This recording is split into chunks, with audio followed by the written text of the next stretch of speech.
এক ভদ্রমহিলার কিছুদিন আগে ছেলে মারা যায়।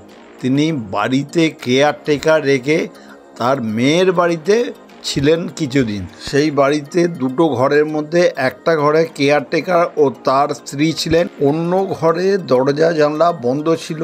কিন্তু চোর বাবাজি এসে জানালার রড কেটে ঘরের ভেতর ঢুকে আলমারি ও শোকেসের দরজা তালা ভেঙে কিছু টাকা, বেশ কিছু সোনার গহনা, গাড়ির চাবি নিয়ে চোর বাবাজি চম্পট দেয় সেখান থেকে।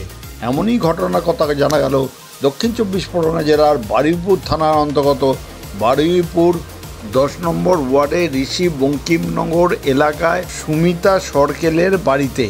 এই দুঃসাহসিক চুরির ফলে এলাকার মানুষ আতঙ্কে রয়েছে। বারুইপুর থানায় খবর গেলে বারুইপুর থানা পুলিশ তড়িঘড়ি ঘটনাস্থলে আসে এবং তদন্ত শুরু করে। এই খবর আপনারা দেখছেন একমাত্র খবর 48 ঘন্টার পর্দায়। এই চ্যানেলটিকে এখনও যারা সাবস্ক্রাইব করেনি এখনই সাবস্ক্রাইব করুন, পাশে বেল আইকনটি আছে তা প্রেস করুন। এই সম্বন্ধে ওই বাড়ির জামাই ও কেয়ারটেকারের প্রতিক্রিয়া শুনুন একমাত্র খবর 48 ঘন্টার পর্দায়।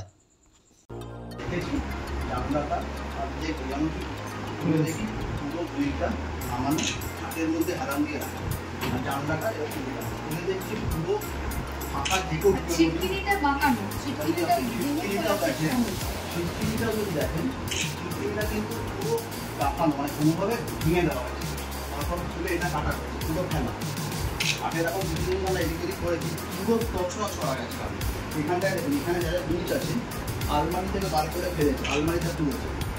আলমারিটার এমন অবস্থা করেছে, ভেঙে দিয়েছে। আমি এদিকে খোলা যাচ্ছে না, ভেঙে দিয়েছি। এদিকটা হিসাব করে দেখুন জিনিসটা, হ্যাঁ ম্যাক্সিমাম জিনিস সব টেনে বার করেছে।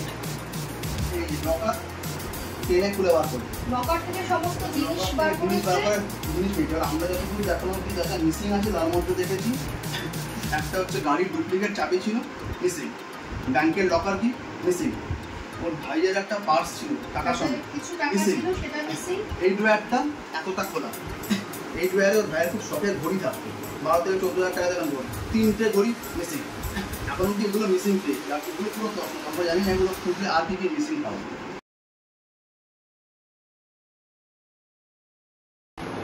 কি হয়েছে কি করে চুরি হলো? দেখুন, চুরি বলতে গেলে আমি আর আমার ওয়াইফ এখন মেদিনীপুরে ছিলাম। এবার আমাদের এখানে টেম্পোরারিলি একটা কেয়ারটেকার রাখা আছে, রাত্রিবেলা থাকে, সকালবেলা চলে যায়। আজকে সকালে ফোন করেছে আমার শাশুড়ি মাকে, ফোন করে বলছে দেখুন বাড়ির ভেতরে কিন্তু তছনছ করে চুরি হয়েছে, চলে আসুন। তখন আমি ভিডিও কল করে দেখাতে বললাম, তো ভিডিও কলে কিছুটা দেখে বুঝতে পারলাম। তখন ডাইরেক্ট এলাম আজকে একদম মেদিনীপুর থেকে এসে, ফার্স্টে এখান দিয়ে ঢুকে মানে এটার থেকে দেখে আমি চমকে গেলাম যে কী করে একটা ছিটকিনি ভেঙে পুরো এটাকে কেটে ফেলা, ভেতরটা পুরো তছনছ, কিন্তু ঘর থেকে বেরোতে পারেনি। এদিকের ঘরটা বাইরে থেকে লাগানো ছিল, প্লাস লক করা ছিল, কিন্তু এদিকে সব তছনছ, ড্রয়ার খোলা, এখানে খোলা, মানে যেখানে যা পেরেছে সব যেন সার্চ করেছে, কোথায় টাকা কোথায় সোনা সব আছে। কিন্তু যতগুলো মিসিংয়ের মধ্যে পেয়েছি, যা বললাম একবার ওই ওখান থেকে লকার, আলমারি ভেঙে দিয়েছে, আলমারি জিনিসপত্র ট্রেনে বার করেছে, লকারের থেকে গাড়ির ডুপ্লিকেট কি গেছে, ব্যাংকের লকার কি গেছে, পার্স ছিল, কিছু টাকা সমেত গেছে।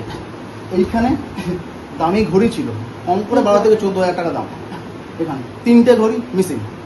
তারপর আমরা ভাবছিলাম মানে ভিতরে ওপরে গেছে কিনা, তখন এইখানটা এসে দেখলাম যে ওপরে যেতে পারে, বুঝতে পারলাম এখান থেকে বেরোতে পারেনি, কারণ বাইরে থেকে লক ছিল আর এখানটা খুব শক্ত একটা লক, তো হয়তো নিয়ে করে যা করার করে এখান দিয়ে আবার পালিয়ে গেছে।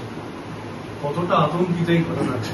দেখুন এখন অস্বাভাবিক মানে একটু ভয় আছেই, কারণ দেখুন আমরা এখানে থাকি না, কারণ জুন মাসে একটা মানে মিসআপ হয়ে গেছে, মানে সেই কারণে এখন মানে আমার ওয়াইফে আমার শালা মারা গেছেন, তো তারপর থেকে আগে শালা উপরের ফ্লোরে থাকতো, আমার শাশুড়ি মা নিচে থাকতো। আর শালা মারা যাওয়াতে কি হয়েছে, বাড়িতে এখন শাশুড়ি মা একা থাকতে পারবে না, তো আমার ওয়াইফ ওখানে নিয়ে চলে গেছে মেদিনীপুরে। এবার আমিও টু অ্যান্ড ফ্রো ট্রাভেল করি, আমি কলকাতায় অফিস এখানে করি, ওয়ার্ক ফ্রম হোম করলে মেদিনীপুরে করি, এখানটা এখন ফাঁকা থাকে, তাই জন্য টেম্পোরারিলি পুরো কেয়ারটেকার রাখা হয়েছে যারা ওখানে থাকে, তাও রাত্রিবেলাটা। কিন্তু এবার তো ভয় ধরে গেল, মানে এখন যদি ভবিষ্যতেও কিছু হয়, মানে এবার প্রচন্ড আতঙ্কে আছি যে ভবিষ্যতে কি হতে পারে এর থেকে বেশি। মানে থানায় কমপ্লেন করা হয়ে গেছে, গিয়ে থানায় এসে পুলিশ এসে দেখে গেছে, এখন দেখা যাক কি হয়। আপনার নাম? শুভজিৎ ভট্টাচার্য।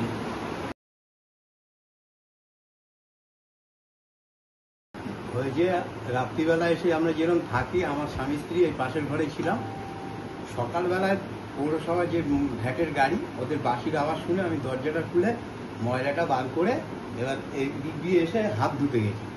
এসেই দেখি জানলাটা খোলা, উঁকি মেরে দেখছি একটা ফ্যান চলছে আর গ্রিলটা এরকম দুমড়ানো। আমি আমি আমার বৌদিকে ফোন করি। বৌদিকে ফোন করার পর বৌদি তারপর বললো ঠিক আছে আমরা রেডি হয়ে যাচ্ছি। তোমরা পাশের ঘরে ছিলে কোনো টের পাও? আমরা কোনো টের পাইনি।